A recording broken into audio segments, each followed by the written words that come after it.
एक महत्त्वाची बातमी आहे। काही दिवसांपूर्वी विकास कामांच्या मुद्द्यावरून मतदारसंघातील लोकांनी खासदार अमोल कोल्हे यांना जाब विचारल्याचा प्रकार समोर आला होता। त्यावरून आता अमोल कोल्हे आणि शिवाजीराव आढळराव पाटील यांच्यामध्ये आरोप प्रत्यारोप होताना दिसतायत। विरोधकांनी पेरलेली माणसं मला जाब विचारतायत असं अमोल कोल्हे यांनी म्हटलंय।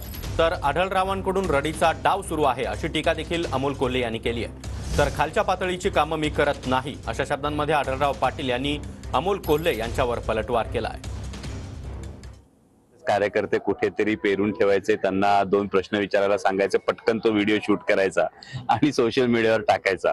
अशा पद्धतीचा हा रडीचा डाव हा सातत्याने खेळला जातोय। जर कार्यकर्त्यांना सुद्धा हातात चिठ्ठी देताना अख्खी 15 वर्षाची कामं एका पारड्यात टाकावी लागतात आणि ती तुलना 5 वर्षाची करावी लागते। जर अशी वेळ जर अशा एखाद्या वयस्कर नेतृत्वावर आली असेल तर मी फक्त एवढ्याच सदिच्छा देईन की गेट वेल सून। मला प्रचारातून हे असले धंदे करायला वेळ नाहीये। त्यांचा व्यवसाय तो आहे, पेरणं किंवा काही करणं, तो त्यांचा व्यवसाय, त्यांचा पोटपाण्याचा व्यवसाय तो आज नाही अनेक वर्षापासूनचा आहे। खोटे काहीतरी करणं, कोणाला तरी पाठवणं, गेल्या वेळेला कुठल्या तरी टीव्ही चॅनेलवाल्याला पाठवलं मातोश्री बंगल्यावर आणि माझ्या तोंडून काहीतरी जातीचा उल्लेख ओढून घेतला। हे धंदे त्यांचे आहेत, हा व्यवसाय आहे त्यांचा, त्याच्यावर त्यांचं पोट चालतं, माझं नाही।